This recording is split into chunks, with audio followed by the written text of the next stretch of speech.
Hello everyone. In this video, we will focus on survival functions. We call the distribution function f(x) of t. This corresponds to the probability that a person age x does not survive beyond age x plus t.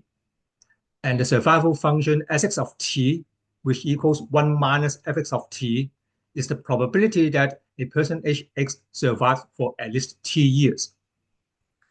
Consider the event tx less than or equals t. That is, an individual at age x can survive for t more years at most. The person will die before age x plus t. We can relate tx with t0, the future lifetime of a newborn. So this event is equivalent to t0 less than or equals to x plus t, given that t0 is greater than x. That is, consider the same individual, at birth. This individual will die within x plus t years, given that this individual has already survived up to age x.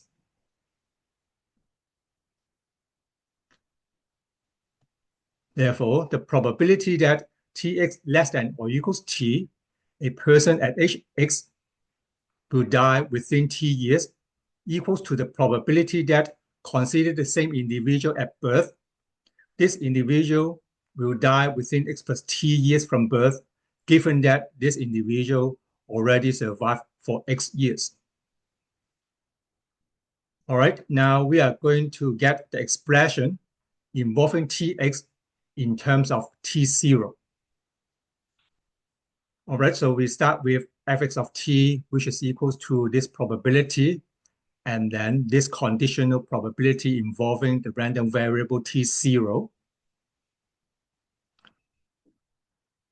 This is a conditional probability. We can rewrite this as the probability that t0 is between x and x plus t over the probability that t0 is greater than x. Express this in terms of the distribution functions, we get this expression. And then we can rewrite this in terms of the survival functions.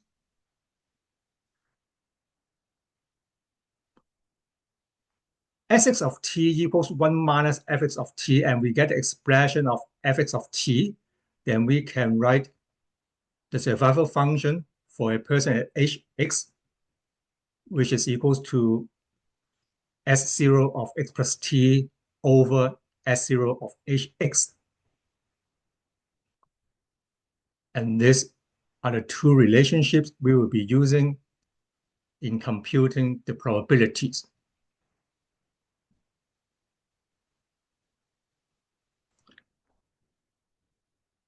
We can rewrite these expressions in terms of a product of two survival functions. A newborn child can survive for x plus t years, can be expressed as a newborn child survived for x years, reaching age x, and then survive for another t years. Therefore, S0 x plus t equals to S0 of x times Sx of t. And we can extend to any survival probabilities for any age x. A person at age x survived for at least t plus u years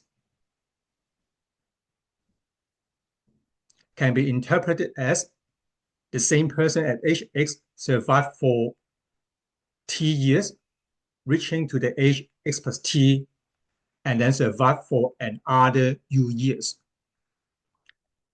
Sx of t plus u equals Sx of t, and then times S of u at age x plus t.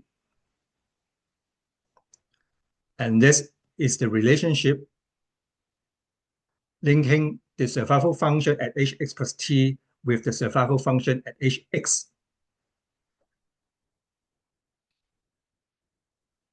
For all these survival functions, we have the following conditions, the same condition as for the survival function for a newborn child.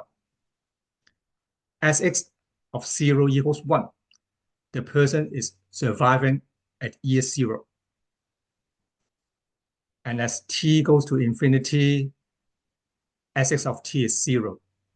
Everybody will eventually die. And then the survival function is a non-increasing function. These are the 3 necessary and sufficient conditions for survival functions. And then we may have the following assumptions, not restrictive. All right, so Sx of t is differentiable for all t greater than 0 except for a finite number of points. So here we can define the PDF.